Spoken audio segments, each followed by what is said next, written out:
मुख्य फैसलों की बात करें हम आपको ममता बनर्जी और पश्चिम बंगाल की सियासत के बारे में भी बताएंगे जहां पर बहुत कुछ बहुत तेजी से घट रहा है। दरअसल वहां बगावत बहुत तेज होती हुई दिखाई दे रही है। ममता की पार्टी में बगावत, भारतीय राजनीति में ऐसे अनेकों उदाहरण हैं जब परिवार के अहंकार के कारण अपने ही लोगों ने बगावत की है और नई पार्टी बनाई है। समाजवादी पार्टी में भी नेताओं ने अपने पिता से बगावत करके पार्टी को अपने हाथ में ले लिया था, आपको याद होगा। ठीक वैसा ही खेला ममता बनर्जी के साथ अब पश्चिम बंगाल में हो गया है। भतीजे अभिषेक बनर्जी के मुंह में आखिरकार ममता बनर्जी अपनी 28 साल पुरानी पार्टी थी उसको वो गंवाती हुई नजर आ रही हैं। तो आज पश्चिम बंगाल विधानसभा में टीएमसी के बागी विधायकों ने बैठक की है। खबर है कि बागियों ने 58 विधायकों के हस्ताक्षर वाला पत्र स्पीकर को सौंप दिया है और ऋतव्रत बनर्जी को नेता प्रतिपक्ष बनाने की मांग की है। सियूली साहा और जावेद खान को विपक्ष का उपनेता बनाने की भी मांग की गई है। बागी विधायकों की संख्या 60 बताई जा रही है। स्पीकर को सौंपे गए पत्र पर 58 विधायकों के हस्ताक्षर हैं, क्योंकि 2 विधायकों को निष्कासित किया जा चुका है। नेता प्रतिपक्ष के रूप में ऋतव्रत बंदोपाध्याय के नाम का प्रस्ताव किया गया है। विधानसभा स्पीकर के कार्यालय से कहा गया है कि स्पीकर शाम तक कोई निर्णय लेंगे, लेकिन इतना तय है कि चुनाव हारने के 1 महीने के भीतर ही टीएमसी पूरी तरह से बिखर गई है। इस बीच टीएमसी सांसद कल्याण बनर्जी ने विधानसभा अध्यक्ष को चिट्ठी लिखकर साफ किया है कि विपक्ष के नेता के तौर पर शोभन देव चट्टोपाध्याय, विपक्ष के उपनेता के तौर पर आशिमा पात्रा और नैना बंदोपाध्याय तथा मुख्य सचेतक के रूप में फिरहाद हकीम को मान्यता दी जाए। ऐसा ही पत्र अभिषेक बनर्जी ने भी लिखा है। तो क्या ममता बनर्जी के साथ सचमुच टीएमसी के अंदर ही खेला हो गया है? पश्चिम बंगाल की राजनीति में ऋतव्रत बनर्जी और संदीपन साहा आज सबकी जुबान पर हैं, जिन्होंने ममता बनर्जी के अहंकार को तोड़ दिया है। टीएमसी के टिकट पर दोनों ने चुनाव जीता, लेकिन चुनाव जीतने के बाद हार के लिए सीधे अभिषेक बनर्जी को कसूरवार ठहरा दिया कि अगर पार्टी हारी है राज्य में तो उसके लिए अभिषेक बनर्जी जिम्मेदार है। ममता बनर्जी ने इन दोनों विधायकों को पार्टी विरोधी गतिविधियों के आरोप में निष्कासित कर दिया, लेकिन पहले पुष्पा झुका और अब डायमंड हार्बर को लेकर फर्जी हस्ताक्षर मामले में सीआईडी जांच कर रही है। पुष्पा किस तरह से झुका आपको याद होगा, और डायमंड हार्बर यानी कि अभिषेक बनर्जी का मॉडल, और अब सीआईडी जांच कर रही है कि फर्जी दस्तखत आखिर किसने बना दिए विधायकों के। बंगाल में खुद को अजय मानने वाली ममता बनर्जी की पार्टी की बात भी हम करेंगे आगे, लेकिन आपको यहां से सीधे लिए चलेंगे कैबिनेट के महत्वपूर्ण फैसलों से जुड़ी प्रेस कॉन्फ्रेंस के लिए। रिप्लेस किया है, अपग्रेड किया गया है। ऑडियो बेटर है पहले से? कुछ इंप्रूवमेंट दिखता है? चलो, थैंक्स। आज माननीय प्रधानमंत्री श्री नरेंद्र मोदी जी की अध्यक्षता में कैबिनेट में बहुत बड़े महत्वपूर्ण फैसले लिए गए हैं, उनके बारे में आपको जानकारी दूंगा। 6 बड़े फैसले लिए गए हैं, जिसमें सबसे पहला फैसला है आज की जो वेस्ट एशिया क्राइसिस के कारण जो एटीएफ, एविएशन टर्बाइन फ्यूल, उसका जो प्राइस बढ़ा है और उसका जो इम्पैक्ट आ रहा है एविएशन सेक्टर पे, उसको मिटिगेट करने के लिए 10,000 करोड़ रुपीस का एक ATF price stabilisation fund create किया गया। दूसरा, दिल्ली के पॉल्यूशन को रोकने के लिए एक लगातार कई स्टेप्स लिए जा रहे हैं। उन स्टेप्स में एक बहुत बड़ा निर्णय लिया गया कि जो 40% कंट्रीब्यूशन है पार्टिकुलेट मटेरियल का, वो ट्रांसपोर्टेशन सेक्टर के कारण आता है, और उस ट्रांसपोर्टेशन में जो सबसे बड़ा कंट्रीब्यूटर है हैवी ट्रक्स और बसेस, उनको रिप्लेस करने का, पुरानी ट्रकों और बसों को रिप्लेस करने का इसमें फैसला लिया गया है। तीसरा फैसला है उड़ीसा में कोस्टल हाईवे, पूरे कोस्ट में जो इसका फेज 1 आज अप्रूव हुआ है, रामेश्वर से कोणार्क से लेके पारादीप तक, यानी उड़ीसा के सदर्न टिप से लेके करीब आपके सेंटर तक आ जाएगा, पारादीप तक। फिर बिहार का बहुत एक इम्पॉर्टेंट हाईवे का प्रोजेक्ट अप्रूव हुआ है, खगड़िया से पूर्णिया के बीच में 4 लेनिंग NH 31 और 231 के सेक्शंस का है ये। 5वां फैसला लिया गया है तेलंगाना में 2 बड़े हाईवे हैं जो वारंगल के साइड में हैं, उनका 4 लेनिंग का फैसला लिया गया। और छठा फैसला लिया गया मध्य प्रदेश में खरगांव ये अपने 2 NH 347B के अपग्रेडेशन का। टोटल 39,290 करोड़ रुपीस के सारे बड़े फैसले हैं। सबसे पहला फैसला है ATF प्राइस स्टेबलाइजेशन फंड। हम सब जानते हैं कि वेस्ट एशिया क्राइसिस के कारण एक बड़ी समस्या उभरी है, एविएशन टर्बाइन फ्यूल ATF, इसका प्राइस बहुत बढ़ गया। जो अगर हम देखें तो मार्च में 60 रुपये पर लीटर ATF का प्राइस था, वो बढ़ के 142 रुपये हो गया मई 2026 में। अब इसका प्रभाव हमारे डोमेस्टिक पैसेंजर्स पे न पड़े और आज एक मिडिल क्लास के लिए भी सवारी बहुत अच्छी है। फ्लाइट के माध्यम से बहुत मिडिल क्लास के लोग भी ट्रैवल करते हैं, उनके पॉकेट पे बहुत बड़ा बोझ न पड़े, इसलिए सरकार ने ATF प्राइसेस को कैप कर दिया था 75 रुपये 60 पैसा पे डोमेस्टिक ऑपरेशंस के लिए। तो डोमेस्टिक ऑपरेशंस तो उससे स्टेबलाइज हुए, लेकिन साथ ही साथ जैसे जैसे क्राइसिस लंबा खिंचता गया तो जो ऑयल मार्केटिंग कंपनीज हैं उनके ऊपर इसका बड़ा नेगेटिव इम्पैक्ट पड़ रहा है। तो कैसे एक विन विन विन सोल्यूशन निकले, जिसमें win for the airlines, win for the OMC companies and win for the citizens. ये विन विन विन फार्मूला कैसे निकले, उसके लिए बहुत बड़ा अटेम्प्ट किया गया and lot of thinking, lot of consultation with the industry, consultation. अरे वाह, खेतों में कौन सी फसल लगाए हो? 12 महीने कमा कर दे ऐसी फसल। क्या? मैंने नया व्यवसाय शुरू किया है। उसके लिए पैसे? इसमें किसी निवेश की जरूरत ही नहीं। अच्छा, मुखिया जी। अरे मुखिया जी नमस्ते। अरे हरी, कब आ रहे हो? आप बस चलिए, मैं पहुंचता हूँ। अब मैं LIC एजेंट हूँ। LIC एजेंट बनो, अब बड़ा सोचो। हमारी वेबसाइट पर जाएं या अपनी नजदीकी LIC शाखा से संपर्क करें। ब्रेक के बाद एक बार फिर आप सभी का स्वागत है और बात करेंगे इस वक्त की बड़ी खबर की, जिसमें हम बात कर रहे हैं कि पश्चिम बंगाल में किस तरह से टूट की कगार पर खड़ी हुई है TMC, ममता की पार्टी में बगावत। जी, भारतीय राजनीति में ऐसे अनेकों उदाहरण हैं जब परिवार के अहंकार के कारण अपने ही लोगों ने बगावत की है और नई पार्टी बनाई है। सपा में भी नेताओं ने अपने पिता से बगावत करके पार्टी को अपने हाथ में ले लिया था।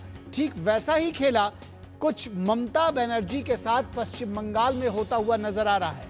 भतीजे अभिषेक बनर्जी के मुंह में आखिरकार ममता ने अपनी 28 साल पुरानी पार्टी को लगभग गंवा दिया है। आज पश्चिम बंगाल विधानसभा में TMC के बागी विधायकों ने बैठक की है। खबर है कि बागियों ने 58 विधायकों के हस्ताक्षर वाला पत्र स्पीकर को सौंप दिया है और ऋतव्रत बनर्जी को नेता प्रतिपक्ष बनाने की मांग की है। सियूली साहा और जावेद खान को विपक्ष का उपनेता बनाने की भी मांग की गई है।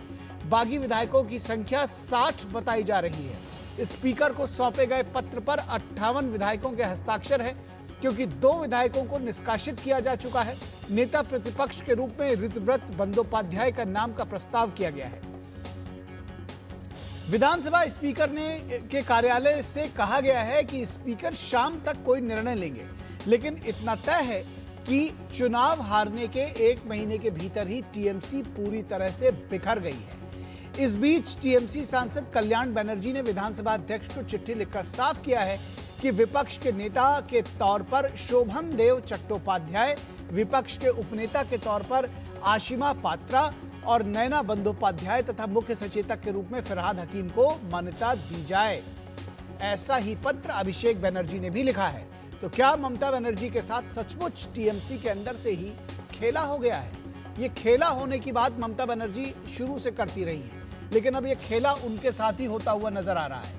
पश्चिम बंगाल की राजनीति में ऋतव्रत बनर्जी और संदीपन साहा आज सबकी जुबान पर चढ़े हुए हैं, जिन्होंने ममता बनर्जी के अहंकार को तोड़ कर रख दिया है।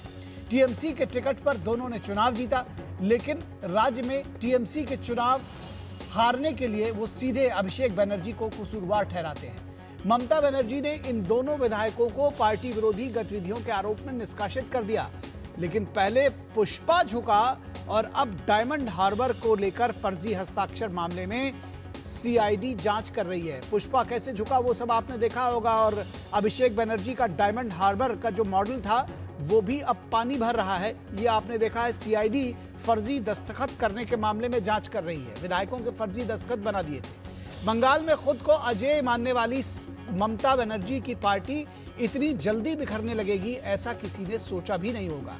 सत्ता का अहंकार पिघला तो जो लोग डर के कारण पहले जिंदाबाद कर रहे थे, वे आज सड़क पर उतरकर मुर्दाबाद के नारे लगाने में हिचकिचा नहीं रहे हैं। औरों को तो छोड़िए, 42 सांसदों और 80 विधायकों वाली पार्टी टीएमसी की नेता ममता बनर्जी जब कल सड़क पर उतरी तो अधिकांश सांसद और विधायक नदारद हो गए। ऐसी बेचारगी की कल्पना ममता बनर्जी ने शायद कभी नहीं की होगी। जिन्होंने सांसद बनाया, नेता बनाया, वे आज उनके साथ खड़े होने के लिए भी तैयार नहीं थे। क्या ममता बनर्जी ने कभी कल्पना की होगी कि उनका किला ढहते ही उनके कार्यकर्ताओं को सड़क पर आकर लोगों से कट मनी वापस करने का ऐलान करना पड़ेगा? एक हफ्ते के भीतर आए परिवर्तन ने उन्हें गरीबों का पैसा वापस करने पर मजबूर कर दिया। क्या टीएमसी के बिखरने का इससे बड़ा कोई और सबूत हो सकता है? सत्ता के जाने के साथ ही सिंडिकेट खत्म हुआ और टीएमसी बंगाल में बेमानी हो गई।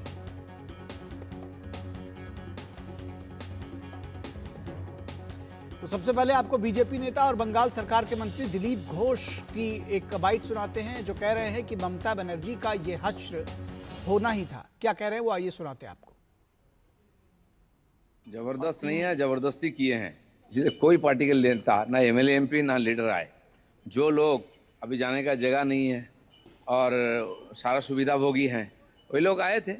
लेकिन लिस्ट देखे तो एमपी, एमएलए, काउंसिलर, चेयरमैन कितने लोग थे, उतने आ जाते तो 2-4 हजार हो जाते। लोग नहीं आ रहे हैं, उनको समझना चाहिए कि अभी समय नहीं आया है रास्ता में उतरने के लिए।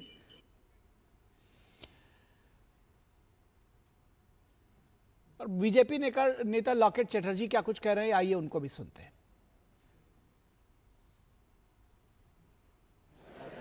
आप देखिए 4 तारीख रिजल्ट निकलने के बाद ही 29 लोकसभा सांसद, राज्यसभा सांसद, 80 विधायक होने के बावजूद भी कोई भी नहीं है। अब ममता बनर्जी भी अकेला घूम रहे हैं, उसका भाईपो अभिषेक बनर्जी भी अकेला जा रहे हैं। जनता का आक्रोश देख रहे हैं, तो टीएमसी पार्टी है ही नहीं, तो कैसे जाएंगे? और जो चोरी कर रहे हैं उसका तो गिरफ्तार हो रहा है।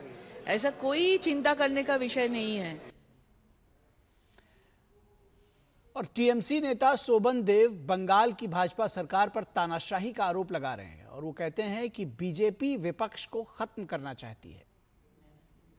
Is that a democratic system? There is autocratic or dictatorial authority. They do that because they do not want that there should be any opposition. अब ये कौन सी बात हुई? उनकी पार्टी के ही 60 लोग बिखर रहे हैं और ये आरोप बीजेपी पर लगा रहे हैं। बीजेपी ने तो कोई उनको शामिल भी नहीं किया है। वो कह रहे हैं कि they don't want opposition. Opposition तो रहेगा भाई, इस बात को समझने की कोशिश करिए। फिर भी टीएमसी नेता कुणाल घोष का कहना है कि स्पीकर ने चिट्ठी लेने से ही मना कर दिया। বিধানসভা এসেছি মাননীয় স্পিকারের কাছে এই চিঠিটি জমা দিতে। আমরা এখন রয়েছি স্পিকারের সচিবালয়ের ঘরে এবং স্পিকার সাহেব তাদের মৌখিক একটা নির্দেশ দিয়েছেন, কোনো চিঠি জমা দেওয়া চলবে না। কারণ গতকাল একটা চিঠি জমা দেওয়া হয়েছে এবং যিনি সচিব বাবলুবাবু তিনি কিন্তু খুব নিয়মমাফিক কোঅপারেট করেছেন, একদম নিয়মমাফিক কোঅপারেট করেছেন। তারপরে স্পিকার সাহেব বলে দিয়েছেন কোনো চিঠি নেওয়া যাবে না। और इस पूरी खबर पर बातचीत करने के लिए हमारे साथ खास मेहमानों का पैनल है। उसके साथ ही साथ हमारे संवाददाता पश्चिम बंगाल से जुड़े हुए हैं प्रसेनजीत बख्शी, हमारे कंसल्टिंग एडिटर विनोद मिश्रा वो भी जुड़े हुए हैं। तो सबसे पहले इन लोगों के साथ शुरुआत करते हैं। सबसे पहले प्रसेनजीत बख्शी के पास जाएंगे। प्रसेनजीत जी, क्या जानकारी देंगे दादा आप पश्चिम बंगाल से? इतनी तेजी से घटनाक्रम बदल रहा है कि लगातार अपडेट्स की जरूरत पड़ रही है। क्या ऑन ग्राउंड रिपोर्ट देंगे हमको? थोड़ी देर पहले सेक्रेटेरिएट सचिवालय में चीफ मिनिस्टर शुभेंदु अधिकारी ने एक एडमिनिस्ट्रेटिव मीटिंग रखे थे, जो हावड़ा, कोलकाता और साउथ दक्षिण 24 परगना की जो विधायक है, बाकी सारे जो लोग हैं, ये सबको बुलाया गया था। और खुशी की बात यह है कि इस तरह की जो एडमिनिस्ट्रेटिव मीटिंग पहले ममता बनर्जी करती थी तो अपोजिशन को बुलाया नहीं जाता था, तो इसमें अपोजिशन को बुलाया गया था। और इसके बाद जो बड़ी डेवलपमेंट है निखिल, कि तृणमूल कांग्रेस की इस इलाका में जितने सारे विधायक है, कुणाल घोष, फिरहाद हाकिम, ये सब लोग पहुंच गए हैं वो सेक्रेटेरिएट में चीफ मिनिस्टर शुभेंदु अधिकारी के साथ मीटिंग करने के लिए।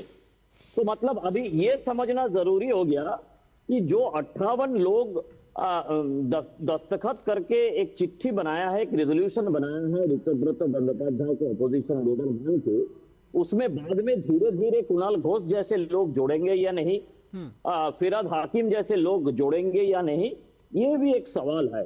तो पहला घटनाक्रम तो मैं आपको ये बताना चाहूंगा कि ये हुआ है, ये डेवलपमेंट हुआ है। दूसरी बात यह है कि ये जो कुणाल घोष की तरफ से एक लाइव करके या सोशल मीडिया में जो बताया गया था, कुणाल घोष की राजनीति का उनके खिलाफ ये आरोप है बाकी लोगों की कि उनके राजनीति का एक तरीका है ब्लैकमेलिंग राजनीति। जिस तरह से उन्होंने यहाँ पे सेक्रेटरी बबलू बाबू का नाम ले लिया, तो इस तरह से बबलू बाबू को एक तरह से एक असमंजस स्थिति में डालने की कोशिश है, और ये कैसा करके कुणाल घोष नेता बने रहते हैं और नेता बन के रहे हैं।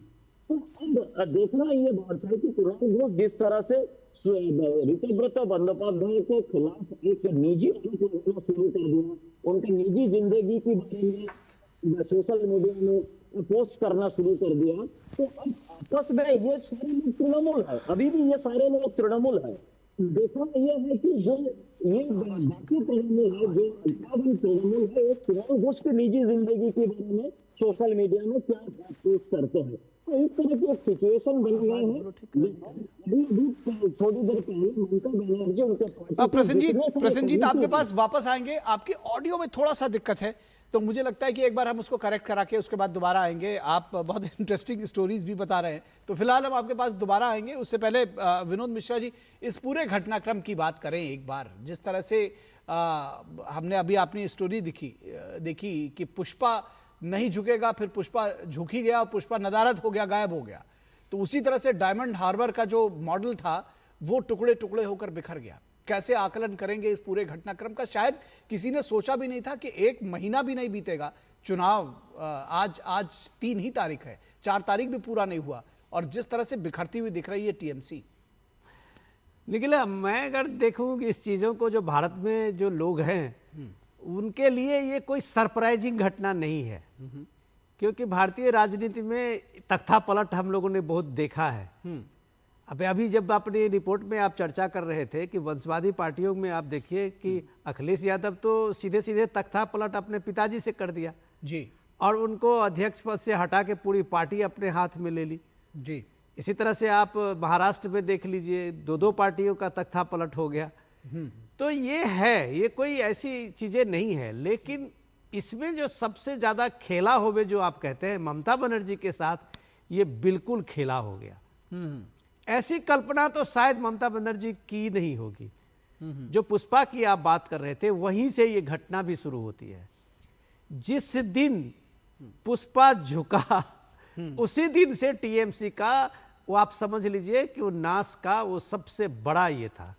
ये जो टीएमसी के बागी विधायक हैं, इनका पहला सवाल यही है कि अगर तुम जिस पुष्पा को लेके और जो मॉडल को लेके, हार्वर्ड मॉडल को लेके पूरे बंगाल में एक टेरर बनाए हुए थे, तो जहांगीर खान क्यों उस दिन के बाद से अपना सरेंडर किया, इसका जवाब कौन देगा?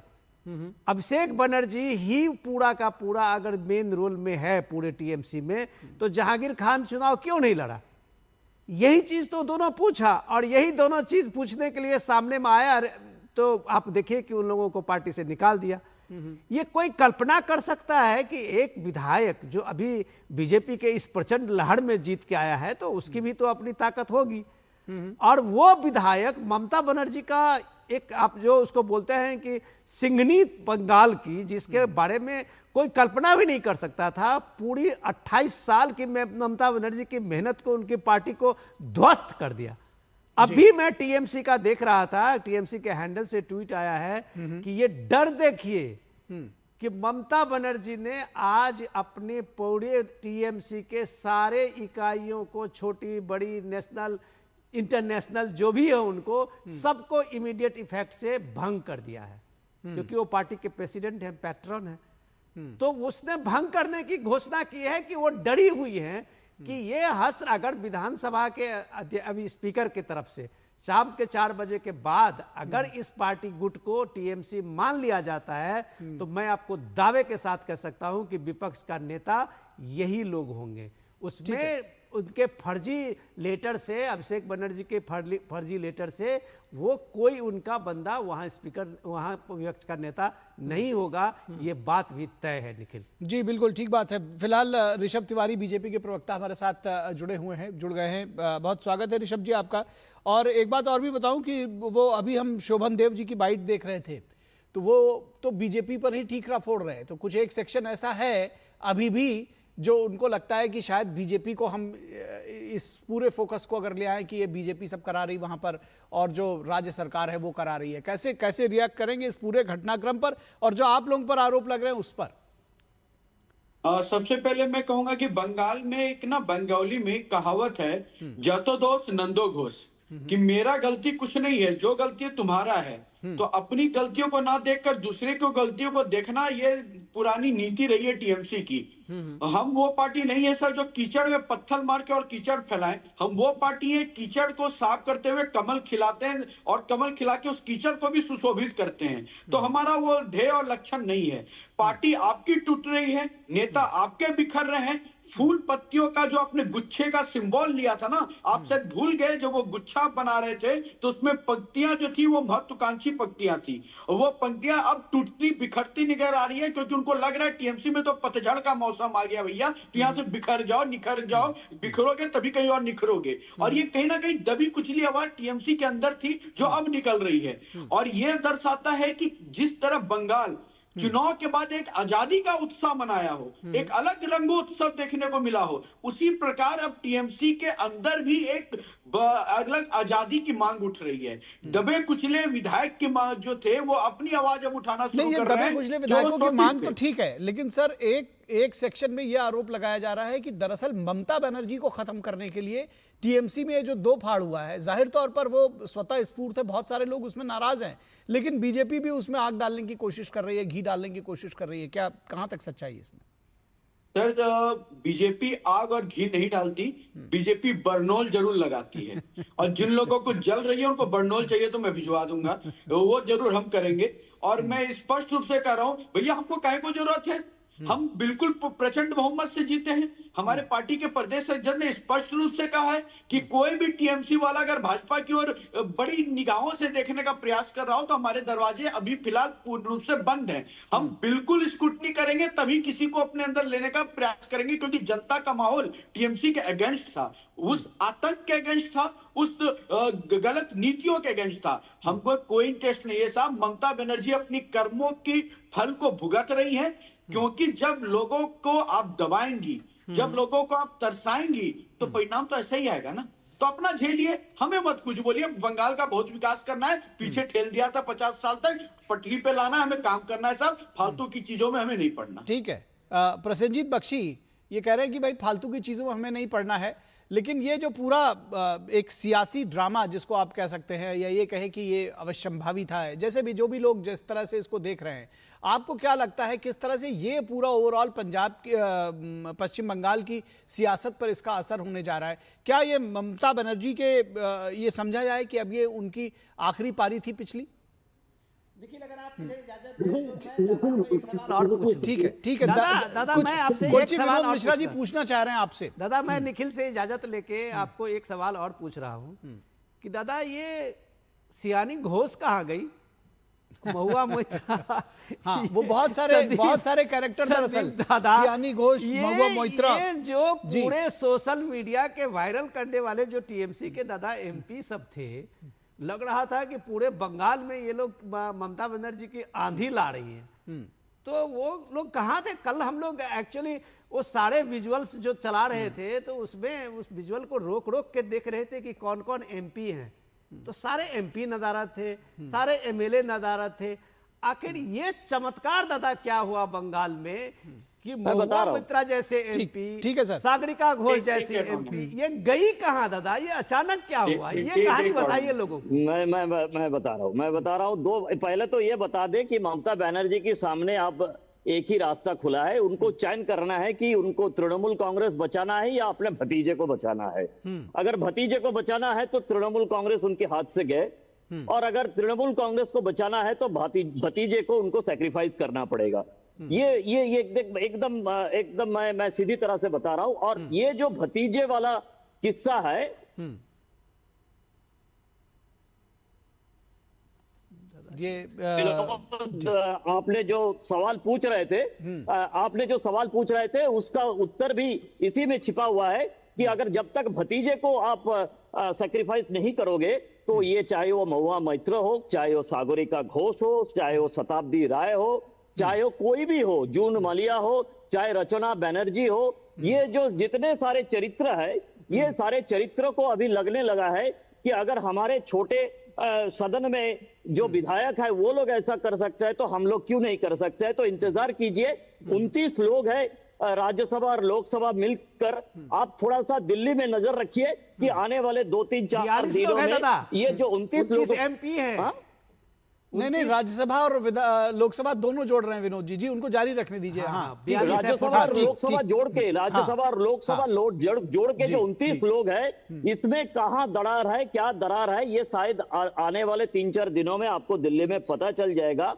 ये जो डेरेक ओब्रायन जो नरेंद्र बोल के अपना सोशल मीडिया में डले थे, अमित बोल के सोशल मीडिया में डले थे, वो बचा हुआ है। वो कल चिट्ठी लेके आए थे कुणाल घोष के साथ, जो चिट्ठी के बारे में कुणाल घोष अपने सोशल मीडिया में बता रहे थे, क्योंकि डेरेक ओब्रायन को शायद जाने का जगह नहीं है। तो अभी बाकी जो लोग हैं वो अपने जो छोटे सदन की, ये पीछे मेरा जो असेंबली हाउस है, इस असेंबली हाउस का जो विधायक है, इनका जो कारतूत देख लिए है, इसके बाद बाकी सब लोगों को साहस मिल गया है और इसका नतीजा आपको दिल्ली में आने वाले 3-4 दिनों में देखने को मिलेगा। ठीक बात है। बहुत जल्दी मैं चाहूंगा कि ऋषभ तिवारी और विनोद मिश्रा आपसे कि इसका आपको लगता है कि जो ओवरऑल इम्पैक्ट, क्योंकि एक अब आप देख रहे हैं कि अब फिर से 2026 भी जो है वो कई राज्यों में चुनाव होने जा रहे हैं, इसका इम्पैक्ट जो यहाँ का है, इसको विनोद जी आप देख रहे हैं कि जो पूरी नेशनल पॉलिटिक्स है उस पर पड़ने जा रहा है? बिल्कुल, और इसका इम्पैक्ट ही है कि ममता बनर्जी का जब कल का जो ये धरना था वो फ्लॉप शो हुआ है, तो वो एक तरह से जो इंडिया गठबंधन में का जो 6-7 तारीख को मीटिंग होने वाली है दिल्ली में, उनको भी एक तरह से ये पता चल गया होगा कि एक ग्राउंड कनेक्ट क्या होता है। जिस बात को ये इंडिया गठबंधन कहते हैं, उस इंडिया गठबंधन के ममता बनर्जी के आज सारे विधायक गायब हैं, तो फिर ममता बनर्जी काहे को बंगाल की शेरनी? तो सवाल ये है कि बंगाल के अब वो जब दिल्ली में आएंगी और वो कह रही हैं कि हम दिल्ली में एक बड़ा एक रैली करेंगे, प्रदर्शन करेंगे, हम ये करेंगे, तो अब इंडिया गठबंधन के नेता को ऐसा, आप जब कह रहे थे कि इसका इम्पैक्ट क्या होगा, तो इसका इम्पैक्ट बहुत बड़ा है। और आने वाला यूपी के इलेक्शन में आप देखिए कि बंगाल ने एक मैसेज दे दिया है, बंगाल में एक मैसेज दे दिया है, और मैसेज वो है कि लोग कल्पना नहीं कर पाएंगे जो फाल्ता इलेक्शन का जो बूथ री इलेक्शन हुआ था, जिसमें कितना शानदार तरीके से लोगों ने बता दिया नो तुष्टीकरण, कोई अपीजमेंट नहीं चलेगा। ठीक है, तुम अपीजमेंट करोगे तो यहां वो लोग भी अपीजमेंट में खड़े होंगे। और ये बात आज कम से कम मैं आपको बता रहा हूं कि यूपी इलेक्शन में अगर किसी का सबसे ज्यादा इंपैक्ट होगा तो बंगाल का होगा। ठीक है, ऋषभ तिवारी, आपके लिए रोड अहेड इस सारी सियासत को देखते हुए कैसे आप लोग किसी गुट को कम से कम मॉरली सपोर्ट कर रहे हैं, कुछ ऐसा है? ना पूछो क्या करना है, पूछो जरा हाल उनका जिन्होंने सदियों से कांटों की खेती की हो। मैं ये पूछ रहा हूं, आप कल्याण बनर्जी जी से जरूर पूछिए कि कितने विधायक बचेंगे, कितने एमपी बचेंगे। तो भाई साहब कितने दिन टीएमसी बचेगी, जरा ये कल्याण बनर्जी जी से जरूर पूछना चाहिए। मिमिक्री जो उन्होंने सदन में बैठकर सदन का किया था गरिमा को गिराने का, आज अपनी पार्टी बच नहीं रही अपनी नीतियों के कारण। सवाल वो टीएमसी हम पे दाग रही है। साहब मैं तो धन्यवाद करता हूं मीडिया का, कम से कम मीडिया को तो नहीं बोल रही मीडिया जिम्मेदार है टीएमसी के बिखराव की, तो थोड़ा आपको भी चिंता करना होगा। मैंने जो जब राजनीतिक बहस होती थी जैसे आज हो रही है, निखिल मैं दो बात कहना चाहूंगा। ठीक, जल्दी से जी दादा, जल्दी से। जल्दी निखिल, मैं तुरंत ये बता दूं कि 1984 से 2026 तक ममता बनर्जी किसी ना किसी सहारे अपना राजनीति चलाया, कभी कांग्रेस की सहारे, कभी बीजेपी की सहारे, कभी पुलिस और प्रशासन की सहारे और कभी मीडिया की सहारे। ये पहली बार हुआ कि ममता बनर्जी को खुद चयन करना है कि वो अपना राजनीति कर पाती है कि नहीं। पहली बात तो ये। दूसरी बात, ये थोड़ा सा ये इतिहास को समझना चाहिए। हम वैसे बिना मतलब ममता बनर्जी को स्ट्रीट फाइटर बना दिया था, लेकिन हमने बनाया था, मीडिया ने। वो स्ट्रीट फाइटर थी नहीं। अगर है तो आप अभी उनको ये साबित करना है, पहली बात।